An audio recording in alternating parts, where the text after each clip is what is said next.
Tyrese Haliburton, and you're listening to Setting the Pace. What's up, Pacer Nation? Welcome back to another episode here of your go-to Pacers podcast. Hope you guys are having a wonderful week so far. But Facci, it's been a little bit since we heard from Chad Buchanan on this show, but we have not really got a chance to dive into some of the stuff that Chad has said. So we were going to use this opportunity in this podcast just to kind of recap, I guess, or kind of maybe point some of the highlights that stood out to us from what Chad told us in that conversation. But before we get into that, how are you doing? Anything else going on in your world that's exciting to talk about? First, just as it relates to the Chad Buchanan episode, I just want to thank everybody that listened, shared it, had any sort of feedback, praise that we might have gotten from the episode. Like, thought it was just awesome, and just shout out to Chad because other front offices just do not give that peek behind the curtain. I think he was very open and honest about the team, and you could kind of read in between the lines and a lot of the stuff that we're going to dissect today. But in terms of everything else, living life's good. Had a rare date night out with my wife. Went out to New York City, and you will not catch me going back anytime soon. Man, it's just, they charge you just to breathe air over there. It's just crazy. So it was good to get out for a little bit, but I'm a little bit of a homebody. I'm happy to be home. What about yourself? So, is your checking account now kind of up against that first apron threshold after going to New York City? Absolutely got a very little bit of wiggle room. Really, we're in a tight squeeze. More of we could shed a couple of couch cushion change here and there, but don't expect us to be making any big moves anytime soon. Absolutely. I mean, I saw the story from your wife's Instagram page, and I said, man, they look nice. I'm glad they got a chance to go out, no kids, and having two kids, I'm sure that's a lot of work. It's nice to get away for just a little bit. Yes, nice to get away for just a little bit. Although I gotta say, trip got off to a bad start. So I'm my wife's got a lot to say about my driving. She does. It is what it is. Well, I think everyone's wife does. Driving in the left lane, she's saying, you got to get out of the left lane. You got to get out of the left. So I move over to the right. Someone rides the shoulder, speeds up, gets in front of me, whoops a rock right in the back, cracks our windshield. Car that we've only had for like 2 months. So immediately I'm already like, man, I want to go back home. Before it's bad when you and your wife are there, it's silent, and the first words out is, all right, well, let's not let this ruin our night. That's when you know that the night might be ruined. But we were able to salvage it, have a good time out, and get back home. My mom was our babysitter. We've yet to kind of trust a real babysitter. Fortunate to live close to my parents, so it's always clutch when the grandma could come in and save the day. That's definitely fair. That's how we are a lot too here with our situation. Grandparents first, and we haven't had to deviate from that. But no, I get it. And you don't drive a lot, so it's I really don't. You're not one of these Indiana kids where you're driving 10 miles, 12 miles to work every day and back. You're chilling at home, or what are you taking? The subway or the metro? No, the metro's in DC, right? Yeah. There was at one point in my life I had to go into New York City here and there for work, and I would have to drive to the train station, then take the train, then get off, and then I have to go on what's called the Path, which is like another type of subway, and then walk. It was like you would think I'm on like some show like The Amazing Race or Survivor or something. It was a journey to get to New York City, so I'm very, very happy to be working remote in my own home. Just the whole commute is walking down the stairs. I don't think you've ever seen Survivor. Yeah, I know it's totally different, but it felt like I was on a journey. I watched season with Scott Pollard. I watched like the first season or two back in the day. My man Ruben with the tie-dyed shirt. That's always Rupert. So you can see I'm out of the loop. Rupert. It's been 20 plus years. Sure. Yeah, what am I supposed to do? You can't forget Rupert. He's from Indianapolis. Okay. Yeah. Legend. Indiana legend. So, but no, let's dive into what Chad said. We've been talking about some fun stuff, but let's get into what Chad had to say, because I really just enjoyed the openness that he gave us. Absolutely. 70 minutes from a GM, like you said, like that's not normal. And I, sometimes we did maybe kind of ask the same question a little bit in a different way, but kind of going through the whole roster, it was really interesting to me. And I definitely, we did it on purpose. We wanted the first part to be more of the transactional stuff from the offseason, and then pivot into the rest of the roster for the second part, and got a little bit more, meat on the bones there from this group that's already established. But I guess just from part one, nothing really surprised me about the Oubre edition. Everything kind of made sense. Like everything we've talked about was very much what he said as well. But I think the Larry Nance part was very interesting. The fact that they didn't give like this ringing endorsement of Jay Huff's going to be our backup big, and the fact that they were saying Larry Nance sought out the Pacers, like he wanted to be here. To me, that was like, that's pretty interesting. And he wants to have a bounce back here because he didn't like how things went last year. I mean, that just gets you a little bit excited because you never hear of players that kind of feel like, oh, I felt jaded last year. Let's go out there and prove something.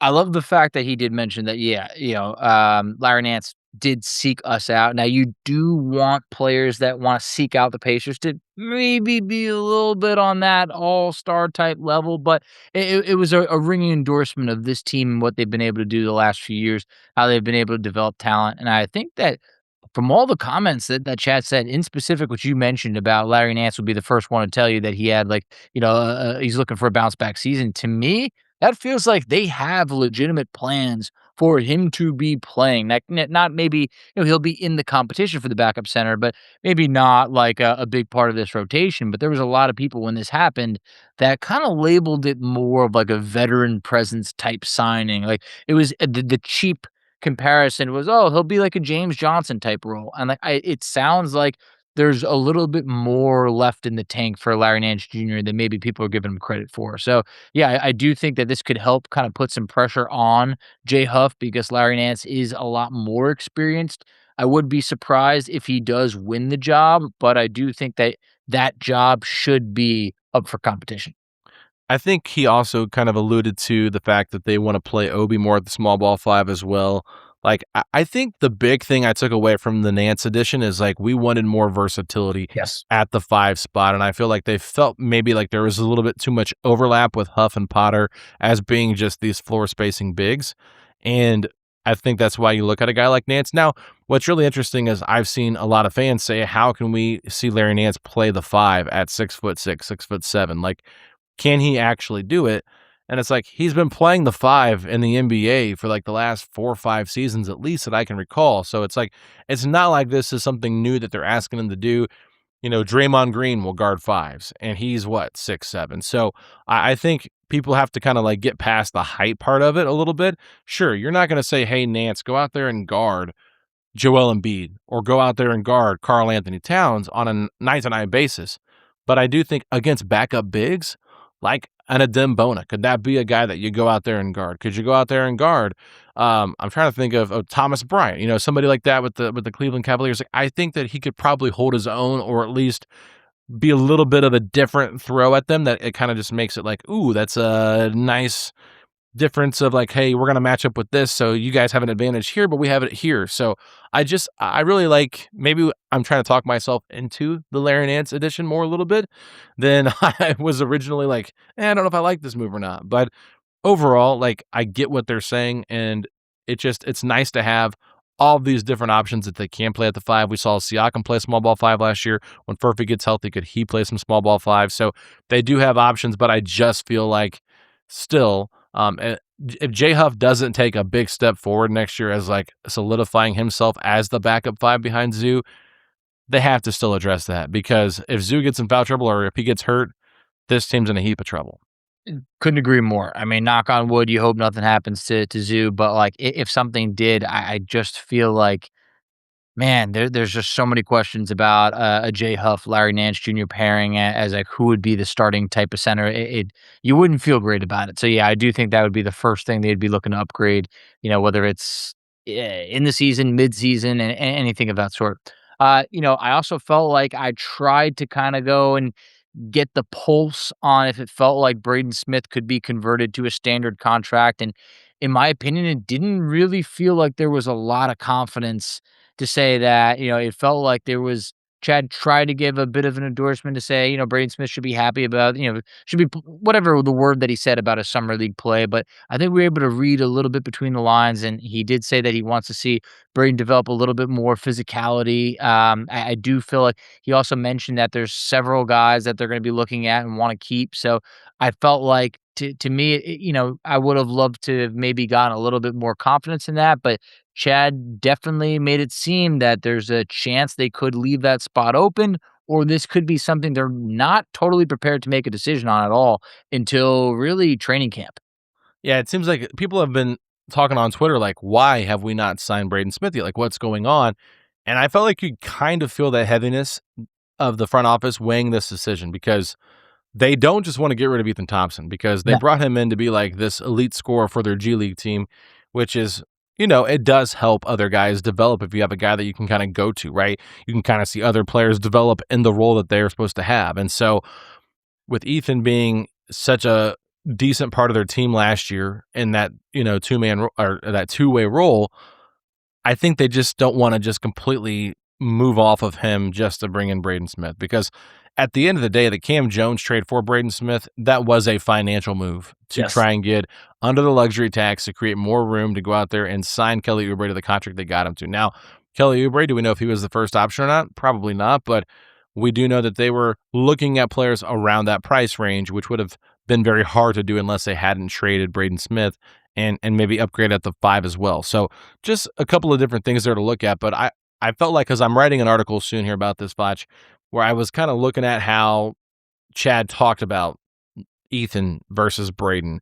And it was kind of like going through like a list of guards that struggled in in summer league play and how hard it is to like kind of like evaluate a summer league situation for a player, especially with a weird team like the Pacers had here in summer league. It was just a very odd team. Sure.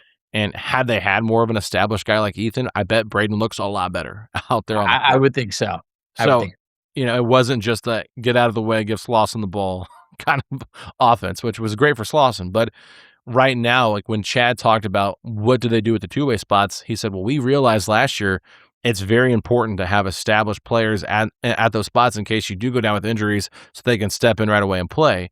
He said, at least, it's versus a developmental thing. And he said, but maybe you can't have one developmental player and, the other ones are filled out with more veterans. To me, that was kind of his way of, getting around answering the question by covering all of his bases. But to me, it felt like they are more so looking at, he did say we want to keep all these guys. And then they want to keep all the guys. The only simple solution to that, Braden Smith standard contract. I agree. And everybody else stays on the two-way. So I would lean towards, I think that's what happens at the end of the day, but I wouldn't rule it out. The fact that they said that we're looking at other players, I don't know what other players that could be, but maybe that was just him trying to keep his options open. Or if they do keep that 15th spot open, the pro rating of how that works. So it's like if you're like in a month into the season, now you can maybe sign somebody with 2 years experience or 3 years experience, whatever. So maybe they do want that optionality, that flexibility, but they're going to have to lose probably Ethan Thompson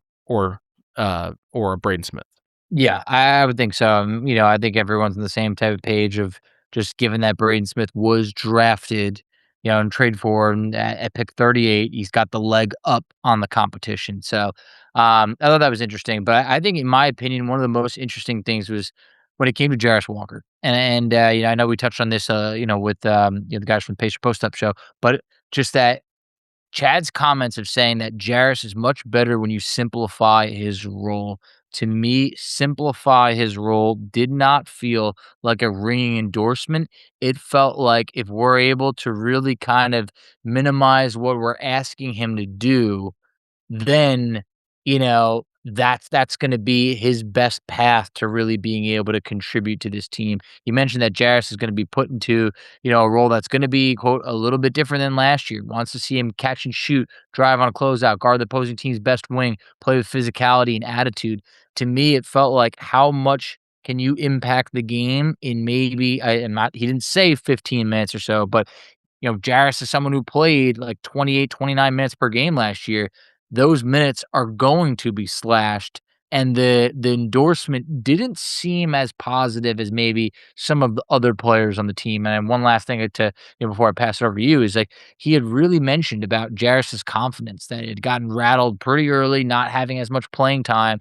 He wants to see him, really pick it up on like the mental side of things and playing with more confidence. And I feel like for Jarace, like that's something that's really hard to teach. And if it's not coming with playing time, I don't know how that could really be there as opposed to maybe someone who's at the end of the bench that might just kind of be happy to say, hey, I know exactly what my role is. I'll be ready when called upon. But for Jarace, he's envisioning a bigger role that he just might not get. It's really tough with Jarus, and I know we just talked with the guys from the Pacers post-up about it, but, like, for Chad to come out and say to your question, we asked him, "Can you be our OG Anunoby?" And I had to follow up with, like, how does he get to that point? Because, like, where is the path? OG's a $200 million guy Wow. that's looked awesome. I mean, whether you wanna say, "Hey, you know what? He's never been an all-star in this." OG is a player that you and I and everyone else would have loved for the Pacers to be able to acquire, but, Yeah, and honestly, like, to me, the way that Chad kind of responded to that, like you mentioned, like, it was a lot of middle things, but he also said, like, Jarus had a hard time early in his career realizing this is hard stuff and that these players are really good, and it kinda humbled him. And so the mental side of thing is clearly a part of it. We talk about this at nauseum. Like, we can maybe even throw in some of the stuff he said about Furphy here, but, like, the ridiculous amount of praise that he had for Furphy, high praise. compared to Jarus. Like, when I wrote about Furphy for, like, the articles, my whole thing was, like, I couldn't, like, when I heard in the moment, I didn't think too much about it. Like, I thought, "Oh, they like Furphy. That's cool." But, like, then going back and reading the transcript and, like, re-listening to what he had to say, I'm like, "Oh, man." Like, the way he's talking about him compared to Glowing Jarus, about him. night and day difference. And that just, to me, it's just like, wow, like, they really, really, really, really believe in him. And for Jarus, it kind of seemed like we want to believe in him, but we're not there yet. And I I know everybody gets really upset because a lot of fans believe in Jarus. A lot of fans think this is a young guy, 21, 22 years old. Like, he's still just kind of turning the corner. And, like, he's not even reached his prime yet. So, like, Not at all. this is definitely one of those things where it's like you don't want to give up on him too early, because after this 2-year window, like, where is Jarus Walker at when he's age 25? Like, what is he going to be able to do? But if they view you as, we like him in a simpler role, like, to me, that kind of feels very Benedict Mathurin-esque, where you're saying, Mathurin's not a starter on this team because he doesn't fit with Haliburton. Well, Jarus probably isn't a starter on this team because he's not better than the wings that we have, and maybe even some of the wings on the bench. So that's where I just get a little bit discouraged, because they bring in a guy in Kelly Oubre who's making the exact same money as him, and he will be making what Jarus is making this year, next year. So I just kind of feel like they were like, we trust Oubre more, because if they believed in Jarus that much, he wouldn't have said, we felt like wing depth was our biggest weakness and we had to go out there and address it. Like, if that's what you're saying about this team, that is, once again, not a ringing endorsement. And I just, I came away with it saying, like, okay, they're hoping Jarus can, like, take that next step, but he's got to do it in a smaller role. So it's like you're asking him to be the OG Anunoby of the second unit. Like, that's a very difficult thing to do. Yeah. No, that is really tough. So it just feels like it's an uphill battle. And I do think that is probably going to weigh on Jarus, mentally, as it feels like the clock is ticking, knowing that it's like your time to get paid is coming up, and no one necessarily knows what that type of pay should look like. It is a blistering hot sports summer, and you can make all your picks on PrizePicks. The WNBA and baseball are heating up, and with big tennis slams and major golf tournaments on the horizon, there's no better place for all your summer sports picks than PrizePicks, America's #1 sports picks app. The thing I love about PrizePicks is how easy it is to follow sports and develop a rooting interest, and it works everywhere in America. I'm a pretty big sports fan, and with PrizePicks, I'm making picks on the WNBA, soccer, and even baseball. PrizePicks, they make it super easy. All I need to do is pick more or less on 2 to 6 player stats. Then I submit my lineup, and I can follow along with the progress right there in the app. And with their new blended lineups, I can add a winner, spread, or total pick on top of my player picks for even bigger payouts. It makes watching the games even more exciting when every goal and every pass could win me money. Now look, the biggest stars in women's basketball are in the heart of their season, and there's no better place to run your game on the W than PrizePicks, America's #1 sports picks app. We've got MVPs raising their game to new heights, and a rookie class ready to take over, all while teams like the Indiana Fever are fighting for playoff positioning. So make a lineup with player stats, pick game winners, spreads, or totals, and combine your picks in the same lineup, all on PrizePicks, now available in all 50 states. Download the app today and use code PACE to get $50 instantly in lineups when you play your first $5.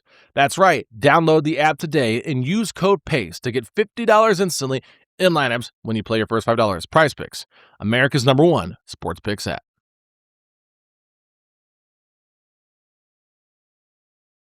But for Shepard, I felt like he talked about how he really wants, and he, as in Chad, wants Shepard to build off of how he finished last season, shoot the ball with confidence. He did mention he's not an elite ball handler or shot creator. I don't think anyone has labeled him as that, but I think what is really important is he said Shep's got to be ready for catch and shoot. He wants Shep to also be more physical, and I agree. One of the things that Chad always does a good job, sometimes being a little bit blunt, of just saying he could be a bit timid at times, and I do agree with that. As like for a guy coming out of the draft that was labeled as like I would say a sharpshooter, a marksman, anything of that, we have seen a little bit of hesitation. Sometimes it's just a second, but sometimes in the NBA, if you don't act on that first second, that ball is not going to go in because you're thinking about it too much. So we need to get Shepard to that point where he is a pure catch and shoot type of player and can really get into a rhythm of that. I think it takes seeing the ball go in a lot, more consistently in order to have that type of confidence. But, I think of a guy like Kyle Korver, who I feel like never wasted a single second, like catch and shoot, catch and shoot, catch and shoot. There's other guys out there like a Duncan Robinson. I feel like Ben Shepard has more to give as a three-point shooter. I feel like defensively, we've always seen, hey, I like it, great. I think he was probably asked to be more of the Pacers, one of their better defenders. I think now they've added to that team. He doesn't have to be a top one or two defender on this team, on the ball. But I feel like if Shep can do what Chad was asking, shoot the ball with confidence, catch and shoot, be ready. Also on the defensive side, be more physical. This is someone who's always going to have a spot in the rotation. Yeah, get more rebounds as well, something he said. Absolutely. So it's like, we saw people are always so down on Shep if you read comments. Like I see people say Quentin Jackson's better or Jalen Slawson's better than Ben Shepard. It's like, no, he's not. Like, yeah, not consistent. You're telling me a Hall of Fame coach in Rick Carlisle is gonna play a guy that's on a two-way deal or like at the back end of a roster over a guy that's played an actual playoff minutes and had good plus minus numbers. Like, yes, he has to be more of a threat out there, but he's going to be the 10th man more than likely if he's in the rotation. So it's not like you're really asking him to do too much. But I felt like last year we really did see quite a bit of a new look from him in terms of like putting the ball on the floor more comfortably, driving to the basket, and he's pretty quick. Like, I don't think people realize how fast Shep is because he just kind of sprints to the corner and then he sprints to get out of the way, but he's constantly moving within the system. He's not just going to sit there and ask for the ball. Like, that's what I like about him, but at times you have to be a little bit stronger than that, Facci, as an offensive threat, because if you're just not even looking to shoot the basketball, like, it just makes it easier to guard you. Like, if we talked about it with Brad and Ryan, like, if the Sixers want to go out there and put LeBron on a weak spot out there on the court, they could easily say, hey, go guard Shepard. He ain't going to do nothing. He ain't going to shoot the ball. He ain't looking at the rim. It's like, no, you were drafted out of Belmont to be a lights out 3-point shooter.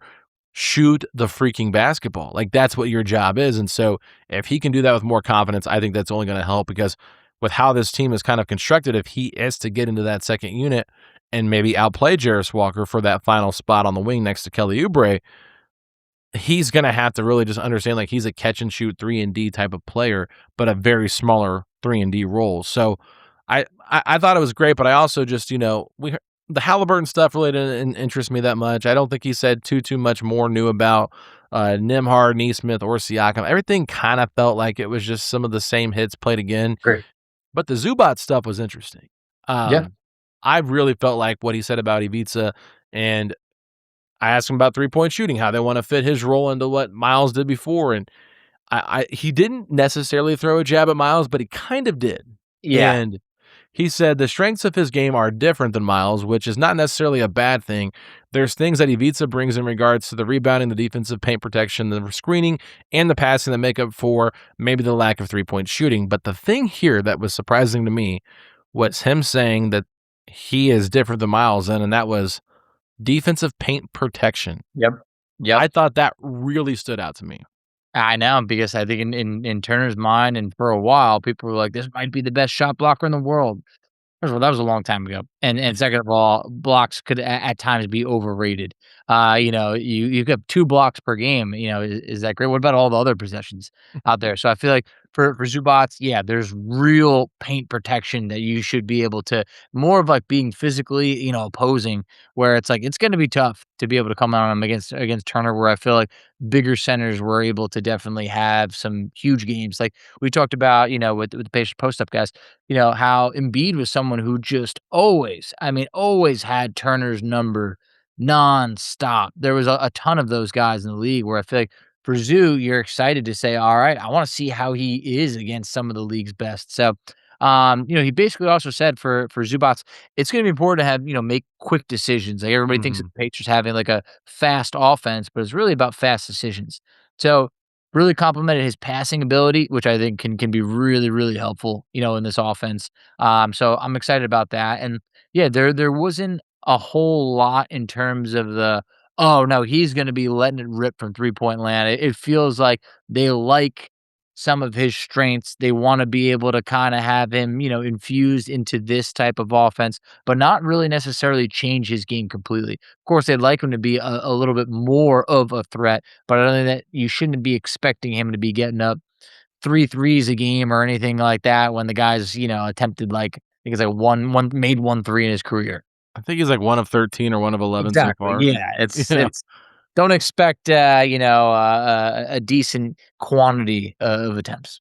Well, he did say Rick is a brilliant coach who's going to be curious to see what he can bring out of a player that is maybe hidden in there and Yeah. or hiding in there, and that's where you throw, can Zubac shoot threes? Well, like nobody thought Kobe Brown could shoot threes, and they No, they fixed his did not. shot, right?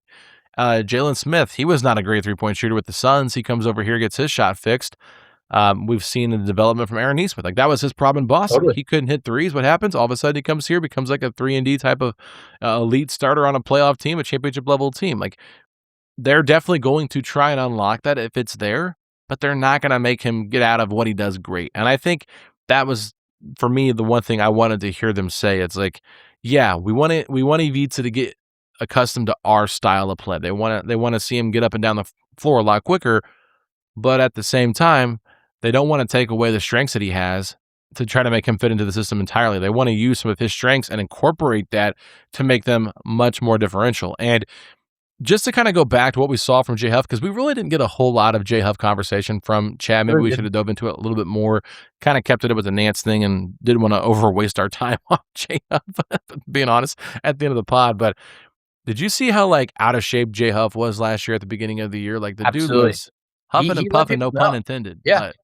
He made I can't remember what the exact comments were, but it was something about basically the Pacer style of offense being no joke, or he's got to get in better shape. So that's why I'm happy that I know it's just 5 games that Zubac's played, but just being able to experience it back in not necessarily February because it took a while to get him back on the court, but being able to experience that early on and then having the entire off season to know what to expect to me has to be worth something compared to signing a guy in July. Maybe, he's going over, he's in training camp, and then it's like the Jay Huff situation where you're like, wow, I got my work cut out for me. This is going to be unlike anything I've experienced before.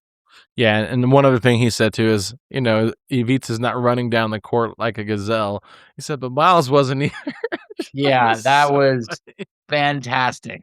That was fantastic, Tip, because it's those little things with Chad. Like he's not gonna like rip a player to shreds, but every now and then he'll say things like, I mean, he's not the most athletically gifted guy, or he's not really a gazelle. Right? He does those type of things, which is just awesome to hear. Yeah, so I think honestly, like, I mean, they love Obi Toppin, they love TJ. Like, it was all the basic stuff to me that kind of stood out. Like, and nothing new we haven't really heard about those guys. But the story at the end of the show where he talked about how they handled Rick Carlisle just sitting there for 13 straight losses as they were trying to get his 1,000th win, I thought that was pretty incredible. That was great. I guess I could just imagine the equipment guys being like, "Hey, I really hate to ask, but like, am I bringing the painting tonight? Like, it is getting kind of heavy, and like, it's just like, I just keep bringing it." So like, I always love those peeks behind the scenes and things like that. It just definitely seems like there's a team that like I love the fact that we openly know that these players love playing for Rick. And, like, I love that because that was, like we think of, the Nate Bjorkgren disastrous year where it just felt like one of the first times, like, things were coming out, like, things were coming out behind the like, that is not the case with Pacer basketball, and, like, Nate McMillan, like you just knew it like some old milk, like the expiration date was approaching quickly and like you had to make a change. Like here we are, we just went through one of the most disastrous seasons the Pacers have ever experienced, and nobody batted an eye to say, Carlisle's got to go, or oh, the game's passed Carlisle by. Like not at all. Like this team could not be more excited to be back together. I feel like this is almost like a reunion to an extent of just like they know what they've done together, what they're capable of. They've added some pieces around. Maybe opposing fans would have loved to have seen a little bit more, but I do think that the Zubac addition needs to be felt like a pre-agency type of move, and that is a big addition to this team. Zubac, Kelly Oubre Jr. You could throw Larry Nance Jr. in there. You could if you like to say that like, hey, these are some good pieces around, and one of the biggest things that Chad wanted to address was that depth, and I feel like Kelly Oubre checks a major box on that wing depth. Sure. And one other thing I did forget that I want to bring up quickly is just you kind of asked him about keeping the core 7 intact. Yep. And he kind of just said we felt like we owed it to them to go out there and prove that they can maybe get back. But then I asked him a follow-up question saying, what do you do when it comes to, they talked about, do we trade, multiple players to get one good player and kind of hurt our depth? And, they value depth so much more. But my whole question was, at what point do you realize we got to make a move, And that's when he kind of went through like, well, we're a team that has, under Rick Carlisle, got off to slow starts and got our momentum going as we head into the playoffs. So I think that'll be something really interesting to watch because now I don't think there's as much wiggle room to wait until, February to kind of like, oh, we got to turn the switch on because the East is so deep. Like if the Pacers get off to the start they got off to 2 years ago when they made it to the finals, like they're probably in the play-in tournament this season if they do that again. And they ended up getting the 50 wins, so maybe I'm being a little bit over the top about it, but I just don't see a window where they're going to have all these easy games like they had in the month of March against these bottom feeders where, like, yeah, they won some dramatic games against the Nets and the Mavericks, but, like, they weren't really playing anybody. So, like, Yeah. you're not going to have that same opportunity, and so I'm kind of curious to see, like, what does it look like as they move forward. But overall, I really just thought he talked about everything you could have asked, and I highly recommend if anybody only caught like part 1 or part 2 to listen to the whole thing, and not just because we're over here asking the questions, but because if you want answers or you want, if you have questions about certain things, take what he said and read it into it however you want. Just because me and Facci might read into what he said a certain way doesn't mean we're right, It could mean that they actually are really big fans and maybe we're just reading the wrong tea leaves. So I just think it's all like opinion based on what he said. And just because he's one guy that feels that way, it doesn't mean the whole front office feels that way or the coaching staff agrees. But I feel like they are kind of in lockstep with how they evaluate their players. It seems so because in that term of like being in lockstep with how they evaluate their team, you had brought up about extensions, and it's always like a tough question to ask because they never want to really like reveal too much. But like Chad mentioned about, that 2-year window, and they do want to see how this team performs. But like that 2-year window is a real thing where I feel like it's gonna be pretty hard to imagine the Pacers getting certain extensions done because they've always been a little bit on the safer side with their money, and like they really do want to see this team play together. And how will Haliburton respond, to this injury, and how will Zubac fit in with this group? Because we do know there are players like, like a Pascal Siakam and Zubac, and as well as Jarace Walker and Ben Shepard that are, like essentially extension eligible.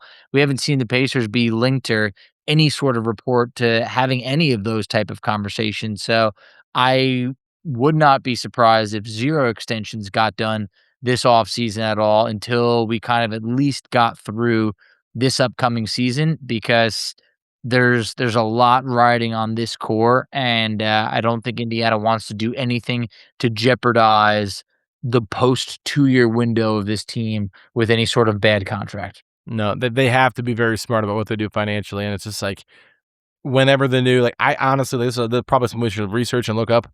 When is the CBA like due for a new change? Yeah. You don't want to get yourself locked into these bad contracts. Look if at there's going Denver to be a right change now. in 2 or 3 years. I know it just happened a couple of years ago, but like I feel like the CBA changes somewhat, or like there's at least conversations about changes they could make relatively soon. Like I'm not saying it's like a 2-3 year thing, but it might be like 5-6, before they go back and like kind of renegotiate and look at some things, because I guarantee a lot of the players are not happy with where things are at. A lot of guys are getting cut on deals, like especially these restricted free agents, like, Jalen Duren. My God, like, can you imagine how disgruntled that could be for the Pistons if they have to give him a cheap deal? Like, sure, he might play through it, but like, you're just going to hurt feelings. And then all of a sudden it's like, how does that move, their team after that contract, and like how sour he is coming in as a player? Like, you just don't want to deal with that hot mess. I mean, Jalen Duren's situation is DeAndre Ayton's situation of the past, where Phoenix said, go out there, get a deal. Second you do, we'll match it, but we're going to essentially avoid giving you that 5th year and that, so much more money. Like right now, I get it, because for Detroit, it really doesn't make sense. If you give them a 5-year offer, you're paying them like $100 million more than any other team would. So, like, it's just it puts players and teams in really bad spots where they feel undervalued, but at the same point, given that it is a business, it's like the Pistons would probably be like, in what world would we pay you that much more money when we know we don't have to? The only players that are able to get those deals are the superstar players out there that could potentially force a trade if they're not going to, and not everybody's a superstar. And the players that aren't are the players that are getting squeezed out. Like right now, we are basically seeing that there's 3 tiers. There's max contract, pretty much basically mid-level, and minimum is kind of really what it feels like. And there's a whole lot of room in between for some of those players where it's just, they did the breakdown, and basically most teams have like 80% or more of their cap is tied up between 3 players. I mean, that's pretty much how it goes. There's a lot of players that are making up like that 35% or more of the salary cap, and that creates, that's a situation where then you basically could have 2 players making up 70% of your entire cap. So it's a tough spot to be in. I'm sure they're going to want to revisit this sooner rather than later.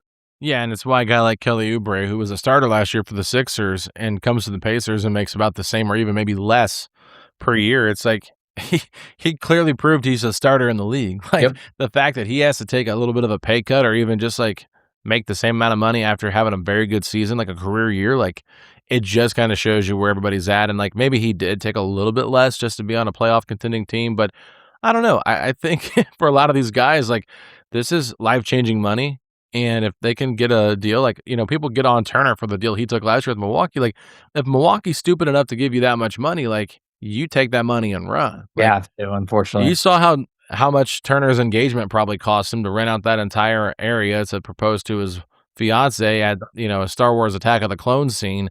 I'm sorry, I don't know where the location's at or whatever, but like, the fact that he's dropping that kind of money, I mean, I get it. He's a multimillionaire. Like, he's probably over $100 million, just sitting in the bank. I don't know what he's got, but like, it's just one of those things where it's like when you see players take money, like that's why you do it. And now you're looking at all these different guys, like a Draymond Green, like the Warriors might pay him a king's ransom or whatever because they didn't get LeBron. And it's like, okay, like why are we doing this? That doesn't make any sense for their team, especially as they're kind of transitioning into an era. But Facci, we got to wrap this one up. So appreciate everybody for tuning in and listening this week on Setting the Pace. We might have more Pacer stuff coming out later. Who knows? But I will just say we are, more than happy to take a little bit more of a step back as we are kind of hitting the dog days of the off season, and we kind of don't really know what else is going to happen before training camp. But I'm really excited about what's coming up in August, as we are going to make that more of a Pacers content creator month. We kind of did a little bit of a foreshadow here the last couple episodes with Brad and Ryan Knight from the Pacers Post Up, but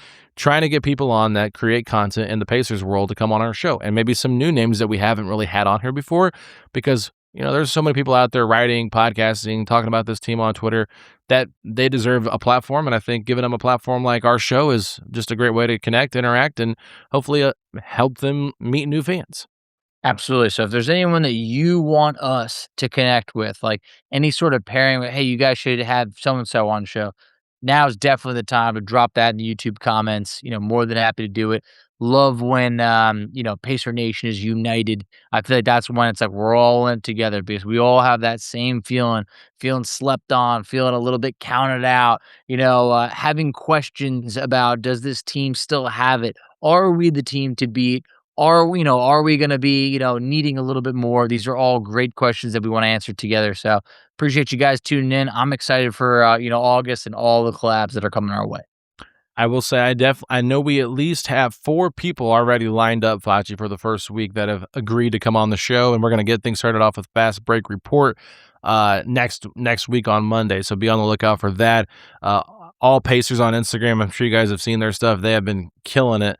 I believe it's All Pacers. I apologize if that's the wrong name, but they have been killing it on Instagram. I'm not looking at it right now. I'm going off the top of my head. And they've done some great. There was a great video on Jarace Walker from the Chad Buchanan podcast that I was tagged in, as well as just other stuff they put out there. So make sure you guys check them out. And then we got Jake Riley from Pacers Beyond the Buzzer. He's going to be joining us as well. And then Brant is going to be joining us from Fan Arch, the Pacers Daily Show there. So just some different names that we haven't really had a chance to talk to yet. I think it's going to be great to just kind of pick their brains on certain topics for this team. So excited about that. But with that being said, Facci, it's getting a little bit late here for us. We've recorded 3 episodes on this Sunday night. So I know there's no pep in the step, but there probably is a little pep to go to bed. So if you're ready to go to sleep and dream about your Pacers winning a title next year, hit me with those 3 words. Let's go Pacers.